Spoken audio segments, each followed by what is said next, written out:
I was told I was too much, too emotional, too big, too kind. For a long time, I believed them.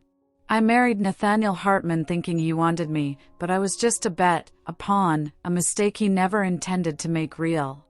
That night, I lost everything, and yet, I discovered I had everything I truly needed within me.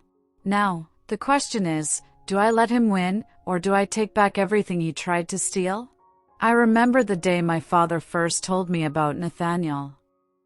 I was in his study, the scent of polished mahogany and old books filling the room, while he sat behind his desk with that same decisive expression he always wore. He leaned back, steepling his fingers, and said, "Vivian, I want you to meet someone." At 19, I had grown used to my father's schemes, his deals, his unshakable confidence in the power of connections. But there was something different in his tone that day, a rare excitement, as if he were unveiling the final piece of a puzzle I had yet to see.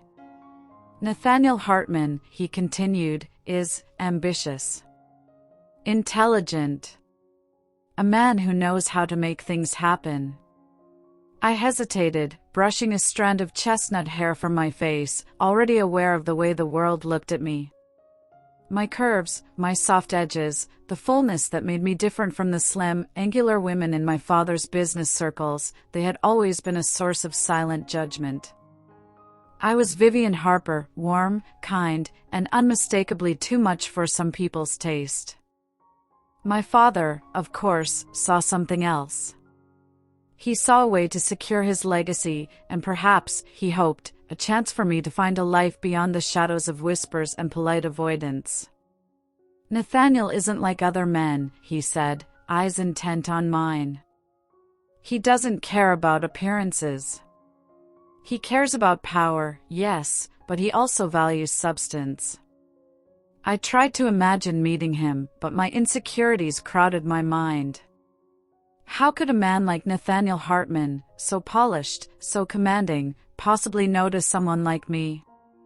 Someone who, despite dressing elegantly, was constantly reminded by society that she was too much, too emotional, too round, too ordinary for a world built on sleek silhouettes and whispered judgments. When I finally met him, it was at a private luncheon my father had arranged. Nathaniel stood near the grand windows, sunlight spilling over his perfectly tailored suit, dark hair immaculately combed back. He had that effortless charisma that made people lean in, listen, hang on his every word. And yet, when he saw me, his eyes didn't flicker with the polite discomfort I had come to expect from men like him. Instead, he smiled. Warmly. Like he wasn't seeing my curves, my insecurities, my imperfections, he was seeing me. And somehow, that one simple acknowledgement made my chest tighten. He approached, extending a hand, and I noticed how his presence commanded the room without diminishing anyone else. He spoke with intelligence, humor, subtle wit, but there was no condescension, no judgment. He asked questions that made me laugh, that made me think, that made me feel seen. It was intoxicating. And, despite every warning my instincts whispered, I was drawn to him. I allowed myself to imagine a life where my size, my warmth, my personality weren't things to hide or be embarrassed about, but things that mattered. By the end of the evening, my father's glint of satisfaction was clear.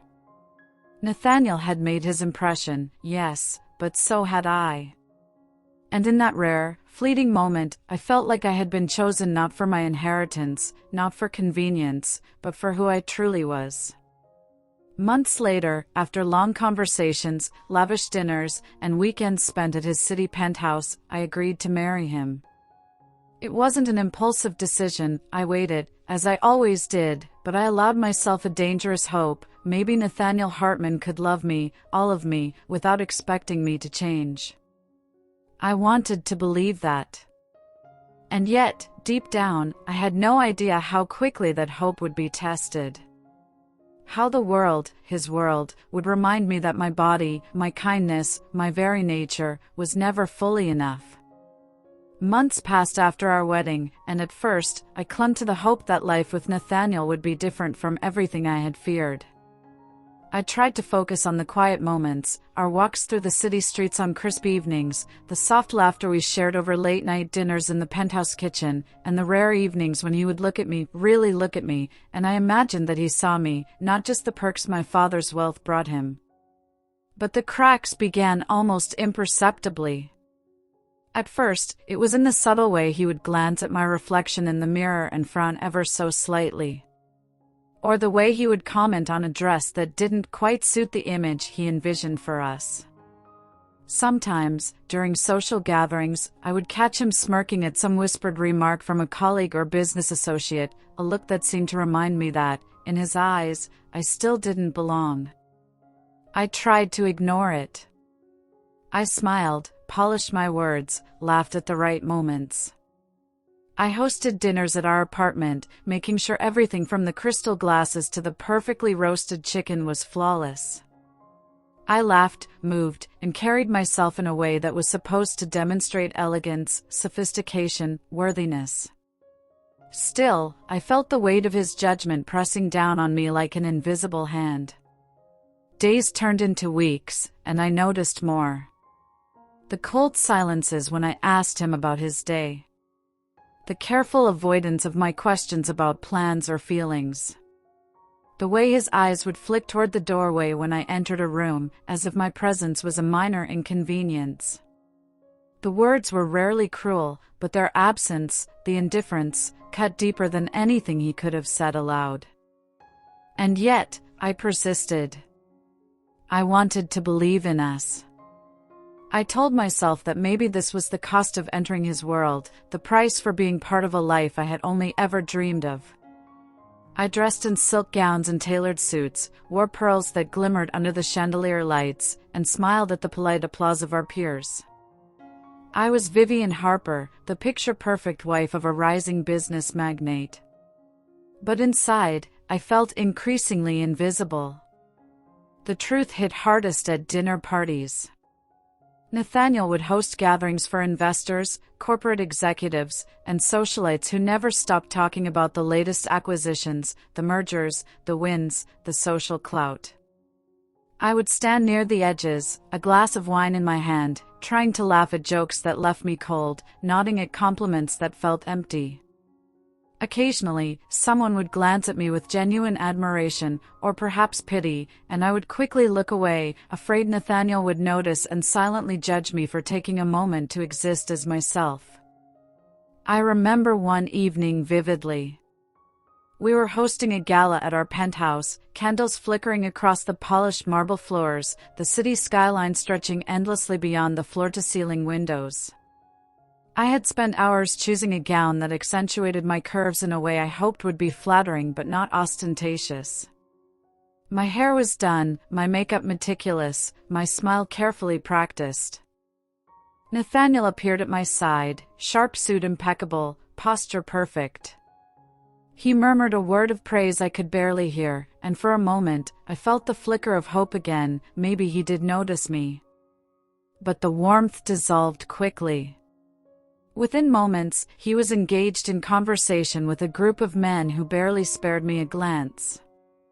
When I tried to join the discussion, he barely acknowledged my presence, and when he did, it was a clipped nod, a subtle reminder that I was not truly part of this world he inhabited. I excused myself early that night, retreating to the quiet of our bedroom. I stood before the mirror and studied my reflection. The woman staring back at me looked polished, elegant, beautiful even, but for whom? For Nathaniel? For the guests? For the father who had engineered this marriage? Or for myself, the Vivian who still hoped someone could love her entirely, curves, kindness, and flaws included? I held on to my smile, but inside, a slow, creeping despair began to take root. Every polite conversation, every laughter forced at the right moment, every flawless dinner was a reminder that I was performing, not living, not truly being seen. And the more I tried, the more Nathaniel seemed to retreat, leaving a widening chasm between us, a quiet echo of judgment that no smile could fill. Then, one morning, the world I had been trying so desperately to maintain came crashing down. My father's office called. The line was quiet at first, then filled with the tremor of panic. The company, the business that had supported us, the legacy he had built, had collapsed overnight. Files were missing, assets frozen, creditors calling, employees left without guidance. And then the truth emerged, as bitter and sharp as shattered glass. Nathaniel had orchestrated the collapse. I could not breathe. My knees buckled as the words sank in. He hadn't just failed to support my father. He had actively destroyed him, manipulated him, stripped him of everything he had built, all to seize control of the assets my family had fought so hard to protect. The betrayal cut deeper than any harsh word, any cold glance, any subtle humiliation I had endured for months. I found him in the study, standing as though nothing had happened, as though the world I had known and loved hadn't just been ripped from beneath my feet. My voice shook, sharp and brittle with grief and rage.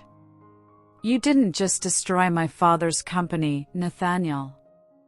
You destroyed the only man who ever saw beauty in me. His expression did not change. There was no flicker of guilt, no trace of remorse.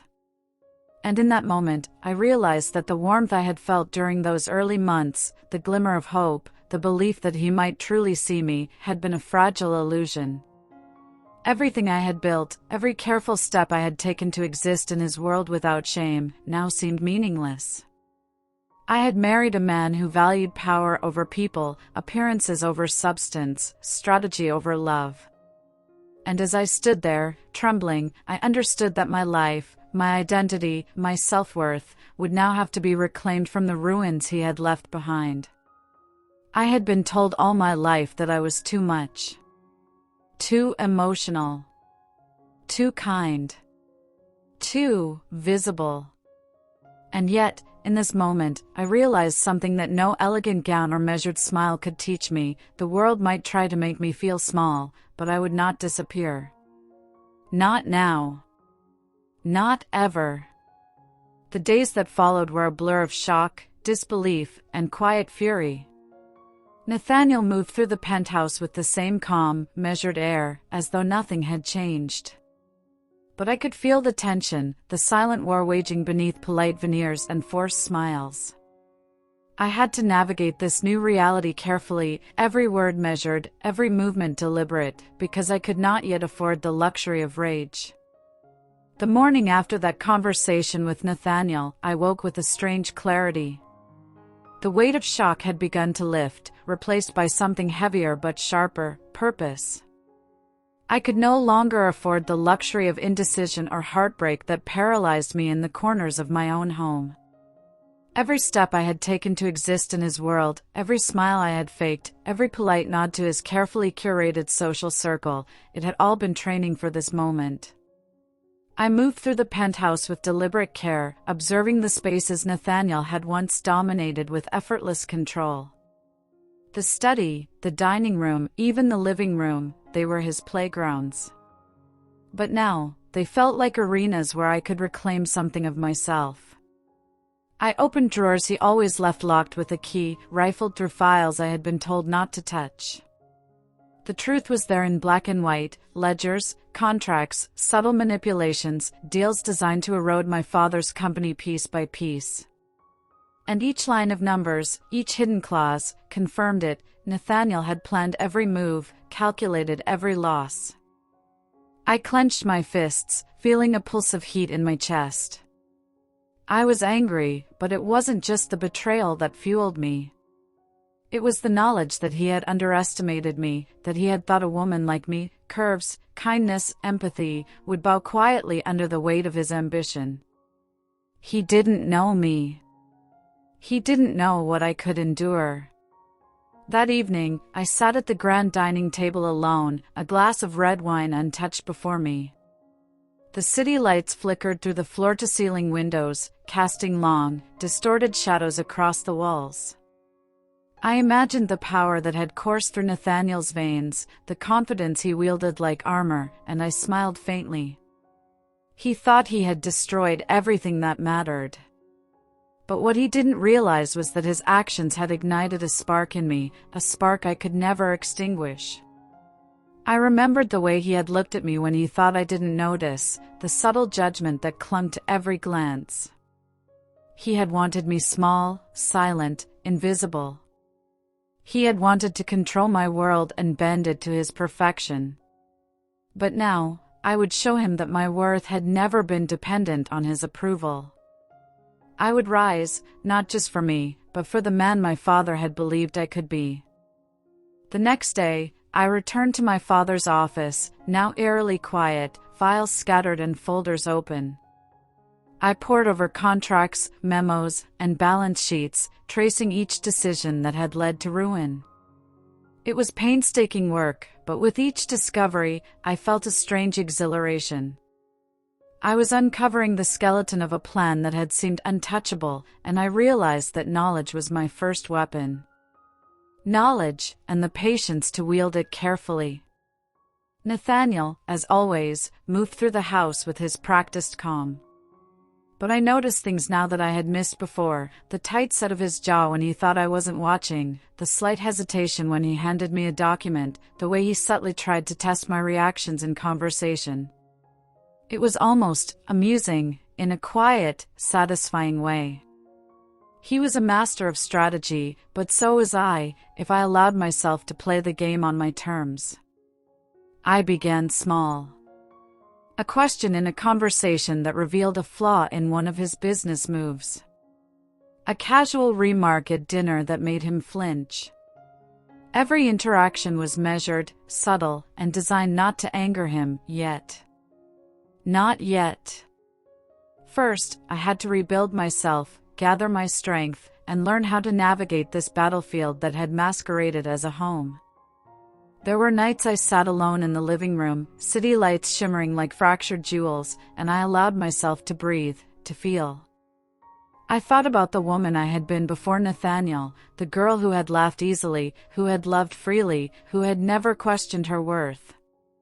She was still in me, and now, she had an ally I hadn't recognized before, rage tempered by clarity. I would not allow grief to define me. I would not allow shame to hold me hostage.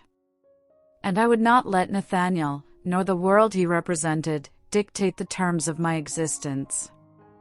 In the weeks that followed, I started moving with a quiet, deliberate confidence.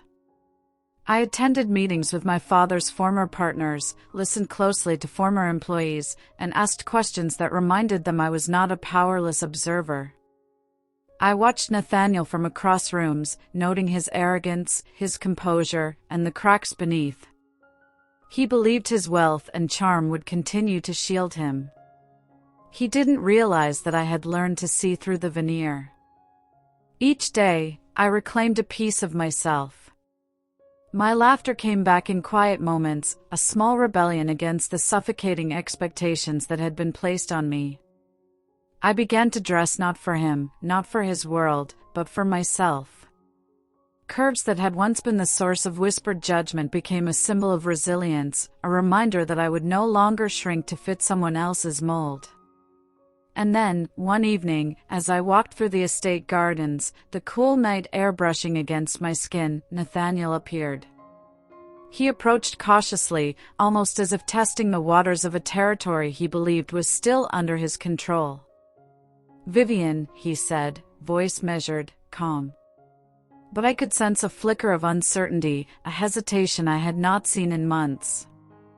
I stopped and turned, the moonlight catching my face. "Nathaniel," I said, voice steady, calm, but carrying the weight of every betrayal, every humiliation, every moment I had been overlooked. "We need to talk." His eyes searched mine, trying to reclaim the composure he had always worn so effortlessly. "About?" he asked. "Yes," I replied, shoulders squared, heart pounding. "About trust. About betrayal. About us." And in that moment, I felt a quiet thrill.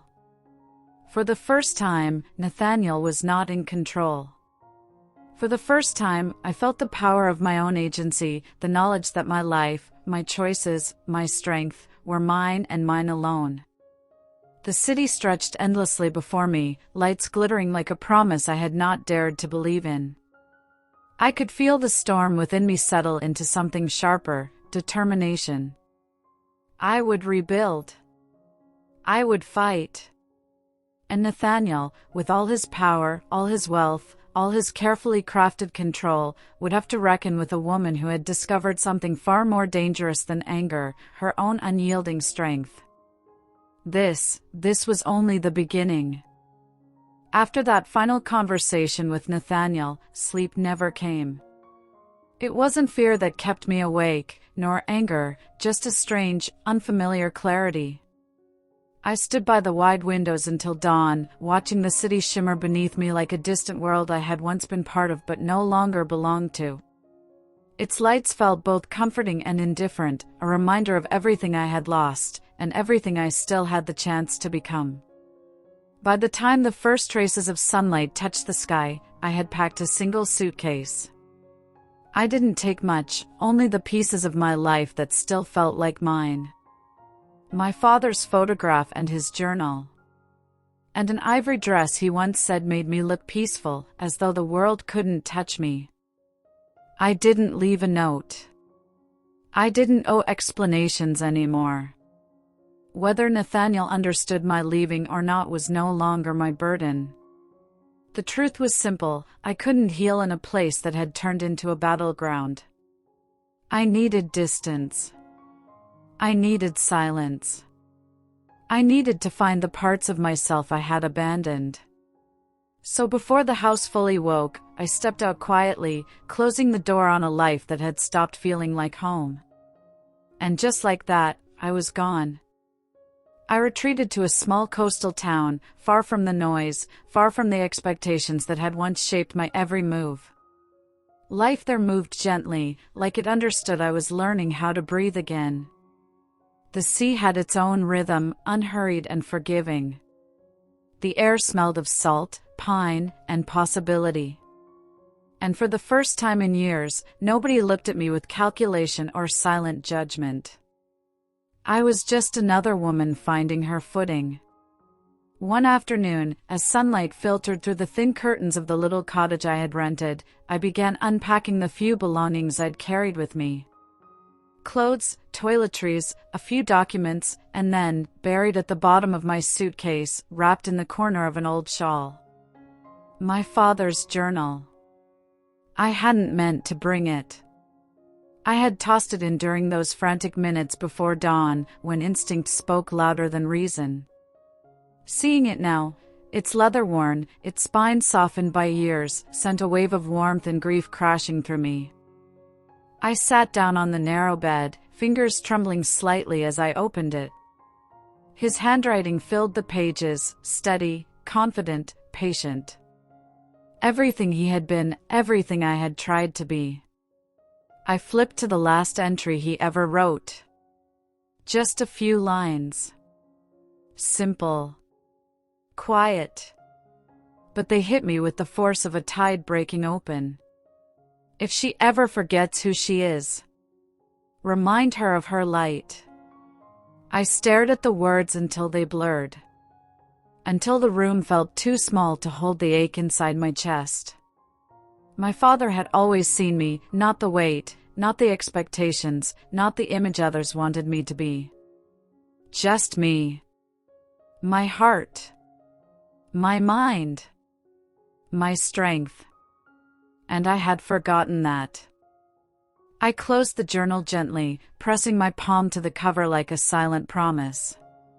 My throat tightened, and before I could stop myself, I whispered into the stillness. I'm trying, Dad. My voice cracked, soft but honest. I'm really trying. The cottage was quiet, but it felt like something in the air shifted, like grief making space for hope, like a wound beginning to scar. And in that moment, I realized I hadn't run away. I had come home to myself. It didn't take long for the world to notice. Headlines appeared within days, weaving their own stories around my disappearance. Some speculated that shame had driven me away.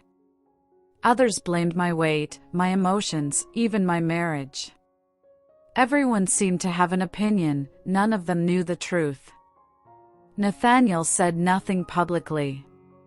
Not out of concern for me, but because his own world was falling apart faster than he could contain it. The silence around him wasn't protective. It was strategic, calculated, desperate. Within days of my disappearance, the first inquiry letter arrived at his office.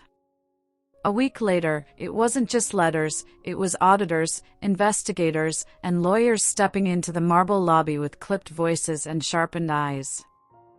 Partners he had charmed for years suddenly stopped returning his calls. Investors who once toasted to his vision began pulling out, quietly at first, then in waves. Rumors spread through boardrooms and conference halls. Something's wrong. He's been hiding numbers. There's a discrepancy, maybe several. He tried to hold the structure together. Tried to smile through interviews, give stiff nods in hallways, insist everything was under control. But the cracks were visible.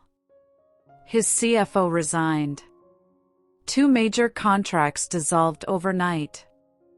A regulatory agency requested a formal review of the company's books, an action they only took when smoke hinted at fire.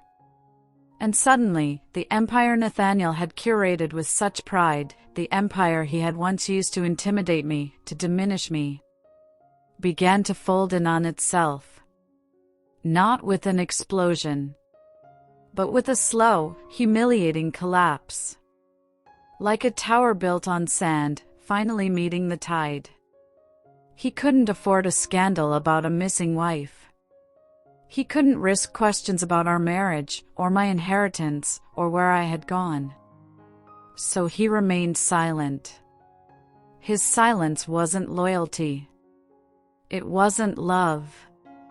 It was survival. His own. From a quiet distance, I watched it happen. Not with satisfaction, not with regret, just with the understanding that every choice carries a consequence. His were arriving right on time. For the first time in years, I had space to feel everything I had pushed aside. I grieved, not for my marriage, but for the version of myself I had tried so hard to fit into his world. I mourned the parts of me I had quieted just to feel accepted. I cried for the father whose legacy had been twisted for someone else's gain. But slowly, grief loosened its grip. In the quiet mornings by the water, I began to understand that survival wasn't the end of the story, it was the beginning. The shift didn't arrive as a sudden revelation. It came quietly, soft as breath, steady as truth, woven into everyday encounters I never expected. It began in a small cafe overlooking the harbor. I had stopped in for tea, craving warmth, something gentle. At the next table, a woman sat with her shoulders folded inward as though she were trying to disappear. Her eyes were swollen, her teaspoon clinked softly against her cup, and for a moment, she looked at me with a kind of startled embarrassment, like grief had betrayed her. I offered a small smile. She returned it, barely. Minutes later, maybe because she needed to release the weight she'd been holding, she spoke. Her husband of 22 years had left her. Not for another woman, but for a version of herself she could no longer be. Menopause had changed her body, life had changed her energy. And he had walked away, saying he missed the woman she used to be. As she said that, her voice cracked, not from heartbreak, but from humiliation. Invisible. Discarded. Unworthy. Every word echoed too closely to spaces inside me I hadn't dared to revisit. I didn't interrupt. I simply listened, truly listened, and something in me, something long dormant, stirred. In the weeks that followed, similar stories found me. Not because I searched for them, but because women recognized something in my eyes too. Pain calls to pain. And healing, strangely, calls to the possibility of healing. There was the single mother who came into the local grocery store just after me. She struck up a conversation about the brand of tea I was buying, and before she knew it, she was confessing that she had left an abusive marriage 2 months before. "I'm learning how to feel safe in my own skin again," she whispered. There was the college student I met on a boardwalk bench, sketching but repeatedly crossing out her drawings, muttering that they looked fat. Every line she scratched out felt like a wound she had carved onto herself. There was the woman recovering from gastric bypass, who admitted she felt ashamed for not becoming the after photo everyone expected. "They said I'd feel beautiful," she said softly. "I still feel like I'm failing." There was the grandmother I met at a thrift shop, holding a floral dress against her body with uncertainty. "At my age," she said, embarrassed, "I'm supposed to blend in, not stand out." I could see the child she once was, bright-eyed, hopeful, fading somewhere inside her. Their stories wrapped around me like delicate threads, fragile individually, but powerful together. Different ages. Different histories. Different wounds. Yet the same message repeated itself in every woman's voice. I was told I wasn't enough. Not thin enough. Not pretty enough. Not young enough. Not strong enough. Not acceptable enough. I saw myself reflected in each of them, not my exact experiences, but the familiar ache of being measured against a standard that was never designed to honor us. And slowly, quietly, a vision began to take root. Not from bitterness. Not from a desire to spite Nathaniel or anyone who had judged me. And not from ambition or anger. It came from understanding. A deep knowledge of what women like us needed. A space where our bodies weren't apologies. A space where our voices weren't dismissed. A place where healing wasn't rushed, shamed, or minimized. A place to rebuild, at our own pace, in our own truth. A place I desperately wished had existed when I fell apart. That was the seed. Small, fragile, but alive. And once the idea formed, it did not let me go. The skyline was the same, steel, glass, unbothered ambition, but I was different. I no longer walked with the quiet apology I once carried. Still, when I stood in front of the old brick building I had just rented, a building Nathaniel would have sneered at, I felt a tremor of fear. It was not beautiful. Not yet. Dust coated the window panes. The wooden floors creaked under every step. The walls were scratched and scuffed, holding memories of 100 forgotten tenants.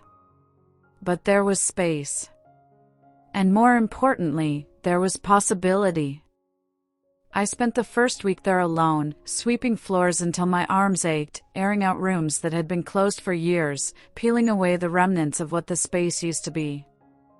I worked in silence, but inside, my thoughts were alive. Every corner whispered to me, "Build something here." Once the foundation was ready, I brought in help, not professionals with immaculate resumes, but women who had lived through storms of their own. A therapist who had survived an emotionally abusive marriage. A nutritionist who had once starved herself trying to fit into an industry standard. A trauma counselor who still carried burned scars from a childhood fire. A life coach who rebuilt her world after losing everything in a divorce. These women didn't arrive as employees. They arrived as sisters. Together, we transformed the building. We painted the walls in warm sienna and muted gold, colors that softened the edges of pain. We brought in plants, soft lighting, worn leather chairs that felt like embraces. We filled bookshelves with stories of resilience, memoirs of women who rose from ashes. And in the hallways, we placed mirrors. Not for self-scrutiny, but for self-recognition. Each etched with quiet truths. You are not too much. Your story is still unfolding. Healing isn't linear. You do not have to shrink to be loved. When I stepped back and looked at those mirrors, I felt my throat tighten. These were words I wished someone had told me years ago. We named it the Willow House, after the tree that bends but does not break, a quiet strength that survives storms, a symbol of resilience for every woman who dared to rise, reclaim her life, and stand tall in her own light. I hung my father's photograph in my office. Not for display, but so I could remember the man who taught me to stand tall long before the world asked me to shrink.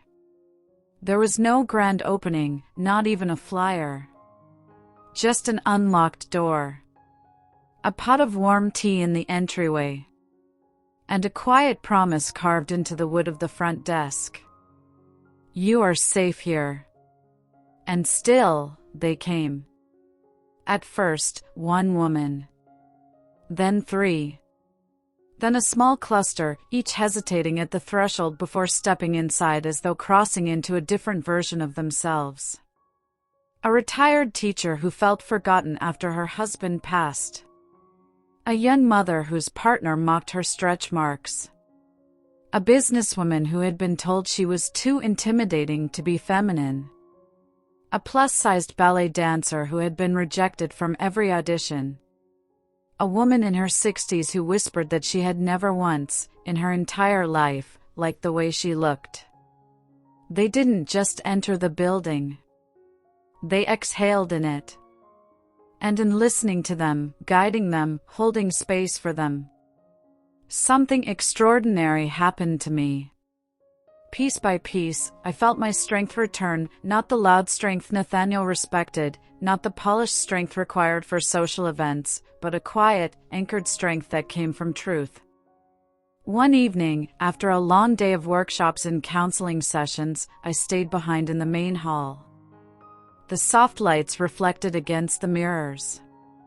Women's laughter echoed faintly from earlier. The place felt alive. I stood there, hands resting on the polished wooden counter, and for the first time since my father's death, I didn't feel hollow. I felt anchored, rooted, whole, as though all the broken parts of me had finally found a place to rest and to rise. I never intended for the project to draw attention, but one morning, a journalist wandered in, curious about what we were creating. She asked to write a feature. I agreed, thinking little of it. 2 weeks later, I saw my face on the cover of Forbes Women. I looked at the photograph, still full-figured, still undeniably recognizable as the woman I had always been, but the expression was different. There was steadiness in my eyes. Ownership. A sense of self that had taken years to reclaim. The article spoke of reinvention, of healing, of rebuilding not just my life but a space for others to do the same. Reading it, I felt something shift quietly inside me, a recognition that I had become someone my past self would have been proud of. Not smaller. Not altered. Simply whole. Over the years, the Willow House grew beyond even my wildest hopes. What had begun as a single center to empower women expanded into multiple locations, each offering support, education, and mentorship. Programs I once ran quietly became sought-after services across the country. Workshops turned into retreats, retreats into partnerships, partnerships into a thriving enterprise. The industry I had built to give women confidence, respect, and independence became a multi-million-dollar organization. I watched with quiet astonishment as what started as a mission of heart became a powerhouse of influence and wealth. Still, the money never defined me. It was a byproduct of something far more profound, the power of healing, the courage to rise, the audacity to claim my worth, and in doing so, to offer that chance to countless others. I had not only reclaimed my life, I had created a legacy. When the Forbes cover went live, I didn't think about Nathaniel at all. My mind was elsewhere, on the women who filled our rooms each day, on the quiet reshaping of lives that had begun to feel like a shared mission. Still, I knew he would see it eventually. News like that always traveled fast in his circles. I learned about his reaction the way distant storms announce themselves, quietly, through someone else's voice. A mutual acquaintance sent me a brief message, nothing more than a line or two, saying he had stopped in the middle of a meeting when my face flashed across a screen. He didn't speak. He didn't move. He just stared. I didn't know what to feel when I heard that. Perhaps a younger version of me would have craved that moment, some acknowledgement, some sign that I mattered. But as I stood in the hallway of the Willow House, the scent of lavender oils lingering in the air and women laughing softly in the next room, I realized that his reaction didn't change anything for me. I wasn't living for his recognition anymore. And strangely, that absence felt peaceful. I found myself waking each morning with a sense of purpose I had never known in my old life. Yet beneath all that progress, there was an undercurrent I couldn't ignore. A soft tug, almost like a memory tapping at the edge of my awareness. My past was still out there, unfinished, unsettled. And even though I didn't want to look back, I sensed that the past wasn't done with me. One evening, long after the last client had left, I remained in my office, reviewing notes and finalizing plans for a new group therapy series. The city lights filtered through the tall windows, casting a warm glow over the room. I remember thinking how different the light felt here, gentler, less judgmental, as if it wasn't trying to reveal flaws but simply illuminate what already existed. As I gathered my things and locked up, a soft breeze drifted through the open lobby door. It was an ordinary moment, peaceful and unremarkable, until I stepped outside and saw a figure waiting near the edge of the sidewalk. Nathaniel. He stood unusually still, as if unsure of his place in the world he had walked into. His posture lacked its usual certainty, and in the low evening light, he seemed smaller than I remembered, thinner, his face drawn in ways I hadn't seen during our marriage. Life had left its marks on him, the same way it had on me, though in very different shapes. For a few seconds, neither of us spoke. The sounds of the city filled the silence, distant traffic, a passing bus, the faint rhythm of footsteps on the pavement.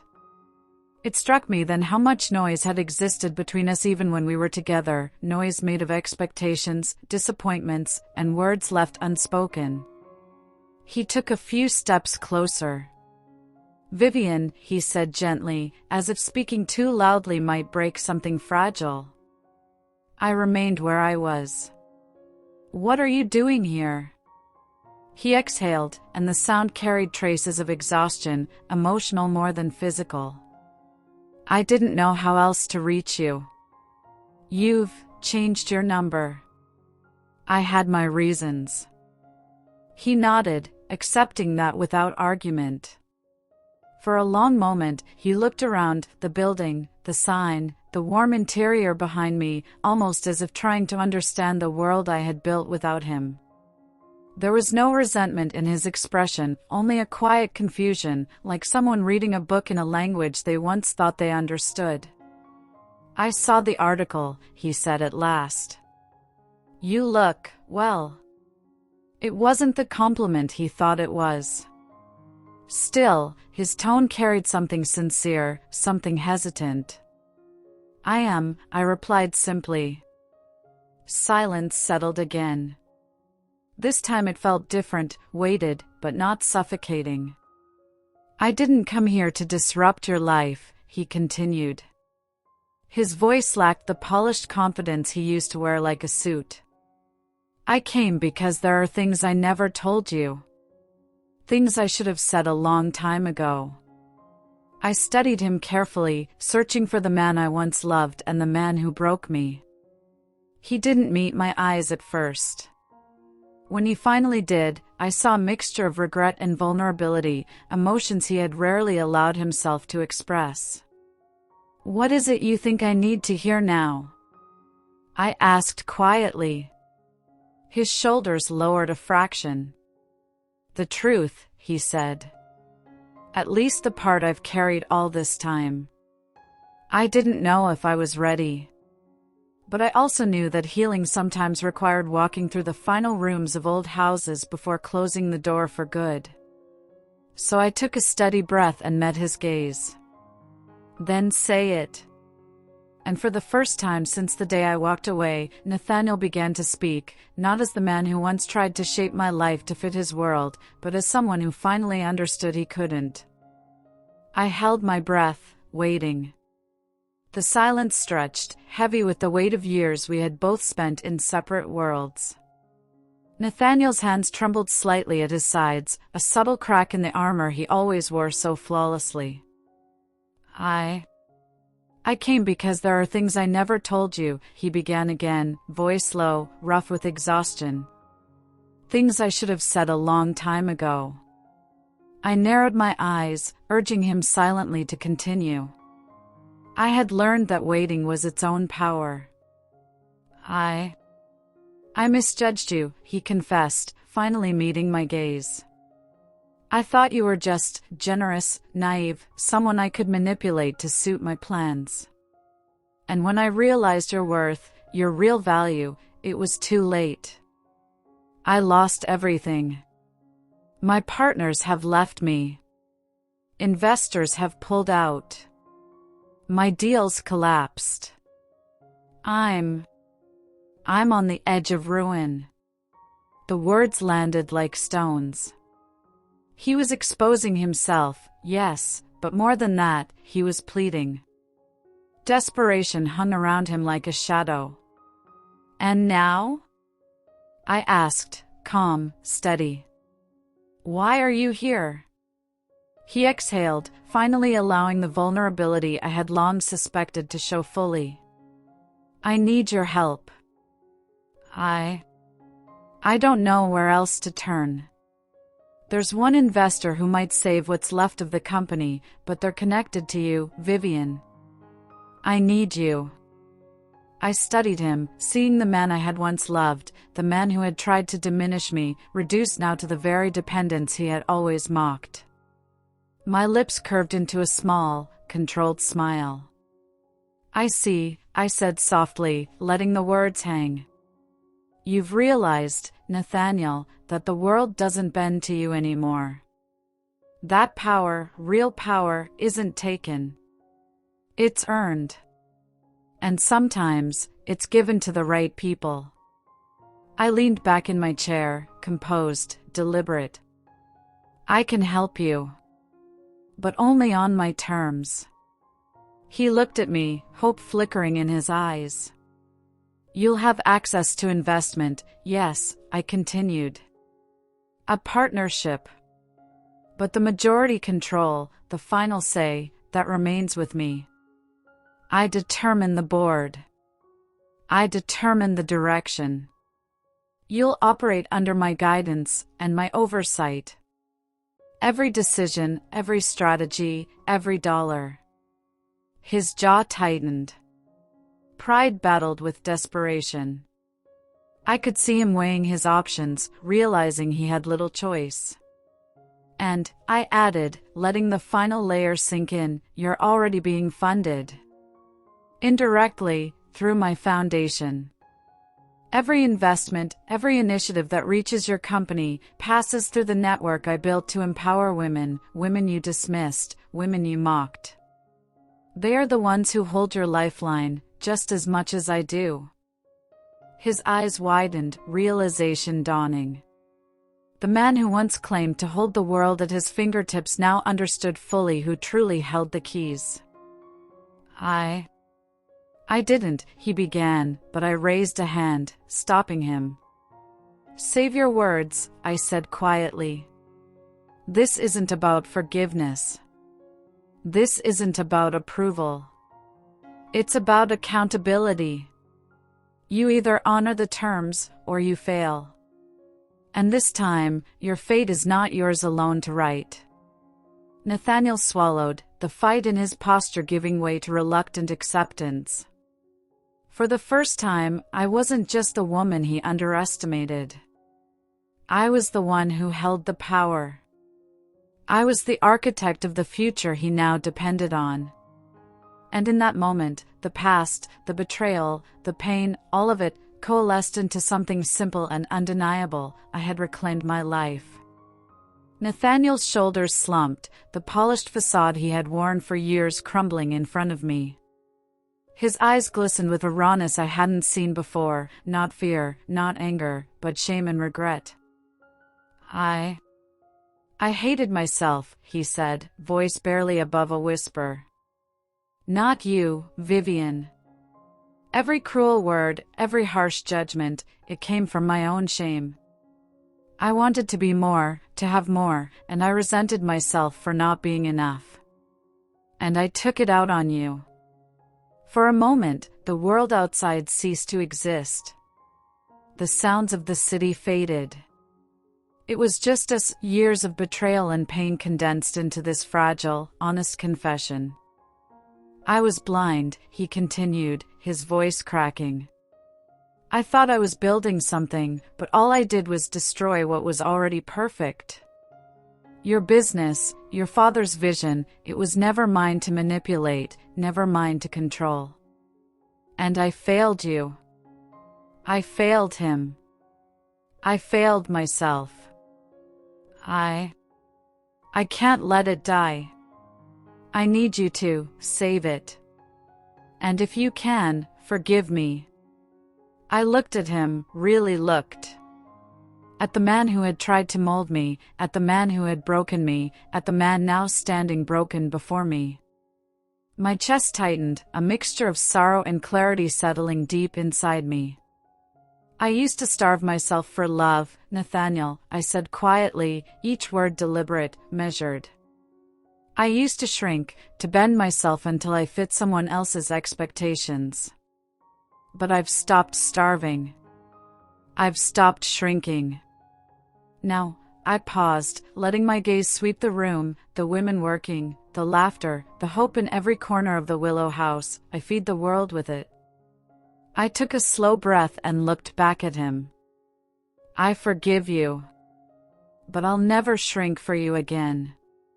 His lips trembled. He nodded, swallowing hard, the weight of his mistakes finally landing fully. I gestured toward the chair across from my desk. Sit. Not in my life, not like we used to, but at my table. There is a place for you in one of my initiatives, as a partner under my terms. You will operate with integrity. You will follow my guidance. And you will honor what my father built. That is the only way forward. He lowered himself into the chair, eyes downcast, yet a flicker of hope shone through. I accept. Every condition. Every term. I will prove to you, Vivian, that I can change. That I can honor what you built. That one day, maybe you'll be proud of me, not as the man I once was, but as the husband I am trying to become. I studied him in silence, letting the weight of the moment settle. This was my final act of grace, not yielding to him, not letting him diminish me, but offering a path forward if he was willing to meet it with humility. You'll have your chance, I said softly, almost a whisper. But know this, Nathaniel, we are separate now. Married on paper only. You will respect that. You will respect me. And if you fail, you will do so knowing I never compromised who I am. He nodded, swallowing the lump in his throat. I understand. I will not fail you again. I allowed myself a small, almost imperceptible smile. Then let's begin. Together, on these terms. For the first time, Nathaniel looked at me not as a woman to be controlled, not as a prize, not as an obstacle, but as an equal. A force. A life he had once tried to dominate and had now learned to respect, because he had no other choice. And in that room, under the soft glow of the evening lights filtering through the tall windows, I felt it fully, the weight of betrayal lifting, replaced by power, clarity, and the unshakable knowledge that my life was mine. This wasn't reconciliation. This wasn't surrender. This was the final, unassailable act of my independence, and a reminder to him, and to everyone, that strength could be both fierce and graceful. I turned from Nathaniel, my posture unshakable. He remained seated, silent, as I moved past him. My steps measured. Every movement reminded me that I had built this life, not for him, not for approval, not for redemption, but for me. The women in the Willow House, the stories they carried, the strength they were reclaiming, they were my reflection now. I walked past the mirrors lining the hallway, each one capturing fragments of lives in progress. I paused at one, letting my gaze linger on my reflection. Full-bodied. Unapologetic. Alive. My eyes held steadiness, a quiet pride, and a softness that had been absent for far too long. For the first time in my life, I whispered, almost to myself, I saw myself, and didn't flinch. The weight I had carried for years, the fear of judgment, the pressure to conform, the resentment toward a man who had tried to define my worth, was gone. In its place was something more enduring, freedom, agency, and an unbreakable clarity about who I was and who I would continue to be. Nathaniel lingered near the doorway, hesitant. I didn't need to look at him to know he understood. His respect no longer depended on words, it depended on the undeniable truth he could see in me. I had not only survived, I had grown, flourished, and claimed what was always mine, my life, my vision, my power. I walked out into the lobby, the late evening light casting long shadows across the warm, welcoming walls. The air smelled faintly of lavender and sea salt, a scent I had come to associate with renewal. Somewhere in the distance, laughter echoed, soft, genuine, untethered by expectation. And I smiled, a small, private smile. Not for him. Not for anyone else. For myself. Without looking back, I walked toward the exit. The door swung open, letting in the crisp evening air. The world outside could watch, whisper, and speculate. But I knew the truth, beauty had never been the prize. It had never been about fitting a mold, winning approval, or being seen as perfect. Freedom had always been the prize. And at last, I had it. As I stepped out into the cool night, leaving the past, and Nathaniel, behind. The city lights glittering around me, I felt the final weight of the past fall away. My life was no longer a reflection of someone else's desires or a stage for judgment. It was a canvas of my choosing, vivid, messy, radiant. And in that quiet, powerful moment, I realized the woman I had been, the woman Nathaniel thought he controlled, and the woman I had fought to become, they were all here. Whole, unapologetic, unstoppable. That's me. If you've ever felt underestimated, overlooked, or told you were too much, comment below and share your story. Hit like if you believe strength comes from within, and don't forget to subscribe for more stories of courage, betrayal, and triumph.